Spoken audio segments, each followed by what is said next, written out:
চলো আজকে কন্টিনিউটির trigonometric function attend করবো আমরা। হ্যাঁ, আচ্ছা। সো একটা থিওরাম একটা আছে যে সাইন আর কোস ফাংশন ওই দুইটা ফাংশন কন্টিনিউয়াস, ওটা দেখাইতাম। ঠিক আছে। আচ্ছা, এর আগে সাইন আর কোস দুইটা ফাংশনের গ্রাফটা দেখি যে কীরকম থাকে গ্রাফ। আচ্ছা, তো দেখো আমরা দেখো একটু গ্রাফটা দেখো, তোমরা একটু বুঝবাই, হয়তো ট্রাই করি একটু বুঝার, বহুত মজার জিনিস। আচ্ছা, তো এক্স অ্যাক্সিসের দিকে আমি অ্যাঙ্গেল রাখছি, এক্স অ্যাক্সিসের দিকে অ্যাঙ্গেল রাখছি, আর ওয়াই অ্যাক্সিসের দিকে আমি ভ্যালু রাখছি, মানে সাইন আর কোসের যেটা ভ্যালু আছে ওটা। হ্যাঁ, আচ্ছা। সো দেখো সাইনের আমরা ম্যাক্সিমাম ভ্যালু কত জানি, সাইনের বা তার রেঞ্জ ওটা জানা আছে তো আমরা, যে -1 থেকে কতটুক +1 পর্যন্ত। ঠিক আছে, না জানলেও কোনো প্রবলেম নাই, জানি দিমু। ঠিক আছে। আচ্ছা, ওদিকে দেখো তো এখানে কত ডিগ্রি অ্যাঙ্গেল, 0 ডিগ্রি। তো সাইন 0-এর ভ্যালু কত, 0। ঠিক আছে, আমাদের শুরু হইব। সাইন 90-এর ভ্যালু কত, 1। তো +1 ওখানে তো তো পয়েন্ট হইব ওখানে। ঠিক আছে। আচ্ছা, তারপর সাইন 180 কত, 0। ঠিক আছে, তো ওই লাইনটা তুমি কানেক্ট করলেও ওই 3টা পয়েন্ট ওরকম পাইবে। ঠিক আছে, তারপরে তুমি যদি যাও সাইন 270 ডিগ্রির ভ্যালু যদি বার করো, পাইবা গিয়া -1। সাইন 270 -1। আবার যদি ঘুরিয়ে 360 যাও, তাহলে এইটা ভ্যালু হইবা গিয়া 0। তার মানে গ্রাফটা হইব গিয়া ওরকম। ঠিক আছে, তো আলটিমেট গ্রাফটা হইব গিয়া ওভারঅল ওরকম হইব গ্রাফটা। বুঝছেন না?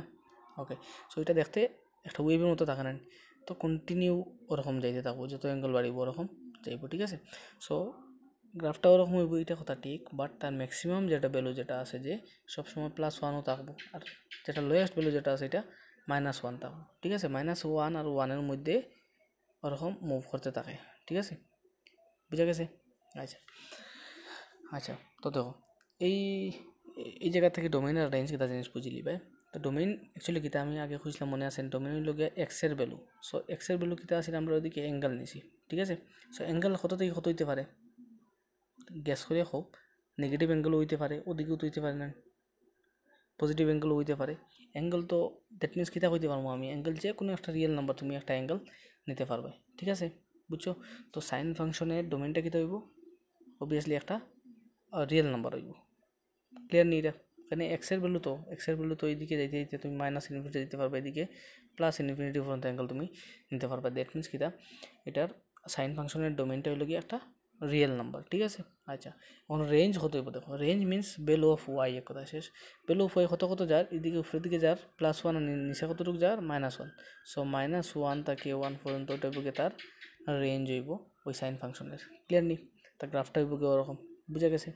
সিমিলারলি দেখো কোসের কেসে, তো সাইনের এই যে ওখানে লিখে দিছি আমি রেঞ্জ ওটা, আর ডোমেইন আমি ওখানে হয়ে দিছি যে ক্যাপিটাল আর, মানে রিয়েল নাম্বার। আচ্ছা, তো কোসের কেসে দেখো পুরো অপোজিট হইব কোসের কেসে। সো cos 0 ডিগ্রির ভ্যালু কত, 1। তো এই জায়গাত ওখান থেকে স্টার্ট হইব, cos 0 1 ওখান থেকে স্টার্ট হইব। cos 90 কত, 0। সো এই দুইটা কানেক্ট করো। cos 180 কত, -1। তো কানেক্ট করো। cos 270 কত, 0। ওরকম হইব। বুঝা গেছে? বাট গ্রাফটা একটু চেঞ্জ হইতে পারে, বাট তার ডোমেইন আর রেঞ্জ চেঞ্জ হইতো না। এখানে দেখো কসের ম্যাক্সিমাম ভ্যালু +1 আইব, আর মিনিমাম ভ্যালু কতটুকু আইব, -1 আইব। অ্যাঙ্গেল কতটুকু, তুমি যে কোনো অ্যাঙ্গেল নিতে পারবে, দ্যাট মিনস রিয়েল নাম্বার তুমি অ্যাঙ্গেল নিতে পারবে।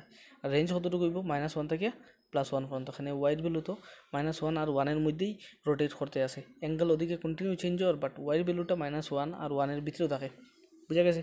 সো সাইন আর কস ফাংশনের ডোমেইন আর রেঞ্জ সেম থাকবো। রেঞ্জ হইব গিয়ে ওটা -1 to 1 আর ডোমেইন হইব রিয়েল নাম্বার। বুঝা গেছে? ওকে। সো এখন দেখো, এখন মুভ করি আমরা নেক্সট ওই থিওরামটা কীরকম প্রুফ করতাম ওটার দিকে দেখি একটু। আচ্ছা, ওদিকে দেখো। সো সলিউশন ওই থিওরামটার যে সাইন আর কস ফাংশন কন্টিনিউয়াস, ওটা দেখাইতাম। সো আমি ফাংশনটা ধরলে লেট f(x) = sin x, এখানে তো কোনো প্রবলেম নাই। আচ্ছা, একটু আগে তো আমরা ডোমেইন পাইছি যে রিয়েল নাম্বার। ঠিক আছে, সো কোন পয়েন্টে চেক করতাম, তখন কোনো পয়েন্টও আমার কাছে দেওয়া নাই। সো আমি পয়েন্টটা ধরলিমু যে C be any point in the domain of the function f(x). বুঝা গেছে? আচ্ছা, সো ওই সিটা আমি পয়েন্টটা ধরলাম ওখানে। বুঝছো? আচ্ছা, তো কন্টিনিউয়াস দেখাইতে গেলে কীটা করতে লাগে, যে লিমিট এক্সটেন্স টু সি, ওই সি পয়েন্টের লিমিটিং ভ্যালু ইকুয়াল টু ফাংশনের ভ্যালু ওই সি পয়েন্টে, ওটা দেখাইলে আমরা ওই জায়গায়। সো ফাংশনের ভ্যালুটা আমি আগে বার করে রাখি দিই। তো f(c) কত হইব, sin c। ঠিক আছে। আচ্ছা, সো এখন লিমিটিং ভ্যালুটা বার করতে হবে, limit X tends to C F of X equal to limit X tends to C sine X. ঠিক আছে, এখন দেখো একটা কথা আছে, এটাতে যদি চাও যে সির ভ্যালু তো কারণ ডাইরেক্ট লিখতে পারবো, সাইন সি তো আমি লিখতে পারি। এখানে আমি এখানে এর ফরের লাইনে দেখো তো এখানে এই এক্সটারে চেঞ্জ করে আমি এইচ করছি, এখানে করছি। এখন দেখো একটা কথা আছে এখানে, সো সাইন এক্স যেটা যে এক্স তো আমি আগে কথা কইছি এক্স, এক্স মানে তো এক্স এক্সিসের ভ্যালুটা ডোমিনোটা, তো এক্স এক্সিস এই দিকে দেখো পজিটিভ থেকে নেগেটিভ যে কোনো ভ্যালু হইতে পারে। ঠিক আছে, সি পয়েন্টটা যদি তুমি যে কোনো জায়গায় ওখানে যদি নেও তাইলে তো ওদিকে তার একটা ভ্যালু থাকবো, ওদিকে তার একটা ভ্যালু থাকবো। আমি জানি হ্যাঁ এটাতে আমার দেওয়া নাই ফাংশনে, কিন্তু তবুও আমি এটা বার করতে পারবো। সামনে দেখো এক্স ইকুয়াল টু এরকম করলেও ওইব, ডাইরেক্ট ভ্যালু পুট করলেও ওখানে যে সাইন্স হয়ে যাব, এখানে যে ভুল হইব এরকম কিছু না। বাট তবুও এটা প্রপার হয় না অ্যাকচুয়ালি, যদি একটু অবভিয়াসলি তাও 3 মার্কসের লাগে এই বছর 3 মার্কস কোনো অবস্থায় দিত না, ওটাও পুরো মার্কস খাটিয়ে দিতে পারে। সো দেখো এক্স ইকুয়াল টু আমি সি প্লাস এইচ আমি নিয়ে আনিম। ঠিক আছে, এক্স টেন্স টু সি, তো এক্স টেন্স টু সি মানে কি তা X is near to C but not exactly C. ঠিক আছে, সো এক্স্যাক্ট হইতে হলে আমি ধরলাম যে এইচ কোনো একটা নাম্বার যদি সির সঙ্গে প্লাস করি তখন কি এক্সের ইকুয়াল হইব। ঠিক আছে, so H may be negative may be positive. ঠিক আছে, এটার কথা আমি কিছু জানি না, may be positive may be negative, negative value হইতে পারে। মানে যদি এক্স সি থেকে যদি ছোটো যদি হয় দেন ইট মে নেগেটিভ, আর যদি বড় যদি হতে এটা পজিটিভ হইতে পারে। ঠিক আছে, পজিটিভ নেগেটিভ আমি এখানে কিছু কই আর না, যদি কই তাহলে আমি এলএইচএল আর এইচএল সেপারেটলি আমি বার করতে লাগবো। তো ওই বেচারে না যাইবার লাগে এখানে এই জিনিসটা মেনশন করতাম না। সো দেখো X equal to C plus H আমি পুট করে লিমু। তো এখন এক্স যেহেতু আমি চেঞ্জ করি আর এইচে, সো লিমিটটাও চেঞ্জ করতে লাগবো। ঠিক আছে, তো আগে আসলে এক্স টেন্স টু সি, এখন খেলাইব এইচ টেন্স টু জিরো। এখানে এক্সের জায়গায় যদি সি পুট করো তাইলে C equal to C plus H মানে এইচ ইকুয়াল টু জিরো। ঠিক আছে, মানে H tends to zero, so H tends to zero.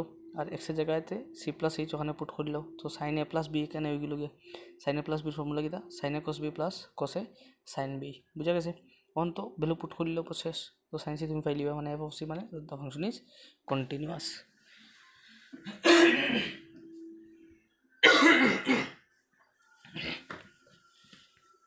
ওকে, আচ্ছা। সো দেখো কিছু হোমওয়ার্ক আমি তোমরা দেবো, এই যে কোয়েশ্চন নাম্বার 20, 21, 22, আচ্ছা এটা আমি পরে ডিসকাস করবো, দিয়ে দেবো তোমরা। আচ্ছা নেক্সট দেখো কোয়েশ্চন একটা আছে, কোয়েশ্চন নাম্বার 26 একটা আছে, তোমরা বুকে দেখিও। কোয়েশ্চন পেজটা আমি দিয়ে দিব।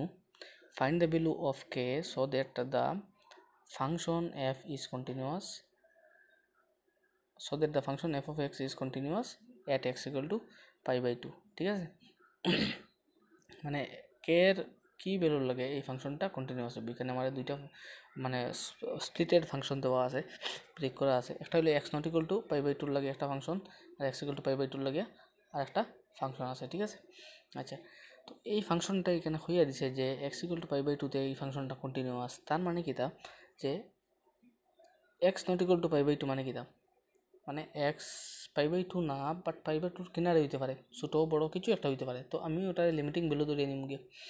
সো যেহেতু এই ফাংশনটা পাই বাই টুতে continuous, so limit X tends to pi by two F of X equal to F of pi by two, এই কন্ডিশনটা আমি লিখতে পারবো যেহেতু এটা কন্টিনিউয়াসের মেইন কন্ডিশন। ঠিক আছে, so X tends to pi by টুর লাগে ফাংশন কোনটা নিম আমি, ওটা ফাংশন নিব, বুঝছো নি। মানে এক্স পাই বাই টুর কিনারও কিছু একটা আছে but not pi by two, ওটা জিনিস। ঠিক আছে, আচ্ছা ওই ফাংশনটা আমি নেবো। এখন দেখো পাই বাই টু এখানে যদি তুমি যদি পুট করে দাও তাহলে এটা পুরোটা 0/0 ফর্ম আই যাব গে। উপরে পাই বাই টু পুট করলে 0, নিচেও পাই বাই টু পুট করলে 0 আই যাব। ঠিক আছে, সো 0/0 ফর্ম হইলে তো কিছু করতে পারতাম না আমি, এটার লিমিটটাও এক্সিস্ট করতো না। সো বেটার হইব এরকম কোয়েশন, ইনফ্যাক্ট এইচএস ফার্স্ট ইয়ারেও আসিল, আমি তোমরা হইয়া দিছিলাম। এরকম কোয়েশন যদি থাকে তাহলে নিচেরটারে পুরো ডাইরেক্ট তুমি দৌড়লি দেয়, ওর ওই যে লিমিট যেটা আছে যে পাই বাই টুটা লেফট সাইডে আনিয়া তুমি কিছু একটা দৌড়লি পাই, সো অটোমেটিক মিলে যাবে। দেখো X minus pi by two equal to কিছু একটা দৌড়ল এইচ তুমি দৌড়ল। ঠিক আছে, আচ্ছা সো এক্স ইকুয়াল টু কি দিব pi by two plus H, pi by টুটা রাইট সাইডে নেও গিয়া। তখন দেখো as X tends to pi by two, এখন তো আমি সেম আগেরটাতে যেরকম আসিল যে এক্স থেকে আমি চেঞ্জ করে এইচে কনভার্ট করছিলাম, এখানে সেম এক্স থেকে আমি এইচে কনভার্ট করি। আর সো এই লিমিটিং ভ্যালুটাও এক্স থেকে এইচে কনভার্ট করতে লাগবো। So as X tends to pi by two, X যখন পাই বাই টু হইব ওখানে পাই বাই টু পুট করো, এইচ ইকুয়াল টু কত হইব pi by two minus pi by two মানে 0, এইচ টেন্স টু 0 হইব। ঠিক আছে, আচ্ছা সো এরপর লাইন দেখো এখানে আমি এক্স টোটালি আমি সরাই দিছি, সরাইয়া আমি এইচ নতুন একটা যে টার্ম একটা এইচ একটা ইউজ করবো এখানে হ্যাঁ আচ্ছা so x tends to pi by টুর জায়গাতে আমি h টেন্স টু 0 লিখলাম ঠিক আছে আচ্ছা উপরে x এর জায়গাতে আমি কি লিখবো x এর ভ্যালু কত pi by two plus h pi by two plus h নিচেও pi by two plus h লিখিয়া ওটা একটু ক্যালকুলেশন যদি করি উপরে দেখো cos pi by two plus h pi by two মানে কি 90 ডিগ্রি প্লাস থিটা হইলে কিতা হয় cos 90 প্লাস থিটা হইব মাইনাস sin থিটা হইব ঠিক আছে মাইনাস sin h হইব নিচে তোমরা মাল্টিপ্লাই করিয়া দেখিও ওটা আইব তারপর লাইনে তো ক্যান্সেল গিয়া ওটা থাকবো আর কে যেটা আছে কনস্ট্যান্ট টাইম বাইরে বার করে নিলাম ঠিক আছে আচ্ছা সো মাইনাস মাইনাস ক্যান্সেল যাব গিয়া টু এটা তো কনস্ট্যান্ট টু এটাও আমি বাইরে বার করে লিমু so limit sin h by h থাকবো সো দিস ইকুয়াল টু 3 হইব সো এই পুরোটা sin h বাই h এর ভ্যালু কত 1 ঠিক আছে so k by 2 equal to 3 k equal to 6 হয়ে গেল সিমিলার টাইপ কোশ্চেন আছে গিয়া 23 24 25 এন্ড 28 ঠিক আছে আচ্ছা তো এখন দেখি আগেরটাতে যে 20 21 22 হইছিলাম যে হোমওয়ার্ক সো ওদিকে দেখো 20 21 22 কি দাও 20 ওটা দেখো এটা দেখো হইছে যে এই ফাংশনটা f of x equal to x square minus sin x plus 5 is continuous at x equal to pi by 2 এটা obviously continuous হইব দেখো আমি কইয়া দিই তোমরা f of x equal to কিটা আছে x square minus sin x plus 5 আছে ঠিক আছে তো দেখো x square plus 5 যেটা আছে ওটারে এক জায়গায় করলেও sin x এক জায়গায় করলেও বুঝছো নি আচ্ছা তো x square plus 5 এটা কিটা এটা একটা কিটা ফাংশন পলিনোমিয়াল এটা একটা পলিনোমিয়াল sin x কিটা এটা একটা ট্রিগোনোমেট্রিক ফাংশন ঠিক আছে আর পলিনোমিয়াল ফাংশনস আর কন্টিনিউয়াস এটা আমরা জানি আর sin x এই ফাংশনটা continuous throughout its domain so x equal to pi এটা তো তার ডোমেইনের ভিতরে যে কোনো একটা পয়েন্ট আর আবার আরেকটা তার মানে কি এই পলিনোমিয়াল এটাও কন্টিনিউয়াস ঠিক আছে আচ্ছা আর লাস্ট ক্লাসে আমরা পড়েছিলাম যে দুইটা কন্টিনিউয়াস ফাংশনের সাম সাবট্রাকশন প্রোডাক্ট ডিভিশন সব কিছু কন্টিনিউয়াস হয় এটা একটা ফাংশন f যদি হয় এটা একটা ফাংশন f যদি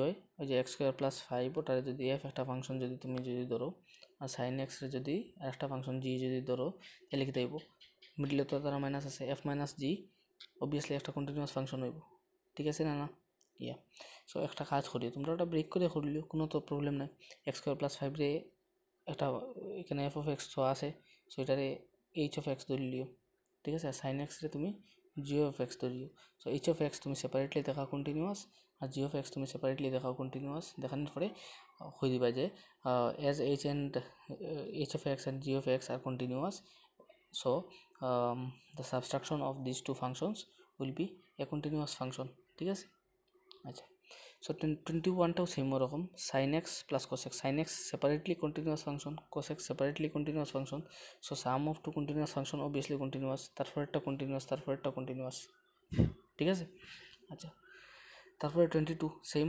ফর্ম ট্রাই করি তোমরা তারপরে দেখো 23 ও একটু আগে যেটা করে দিছি কোশ্চেন ওটা টাইপর 24 সেম ওই টাইপর আচ্ছা 25 ও সেম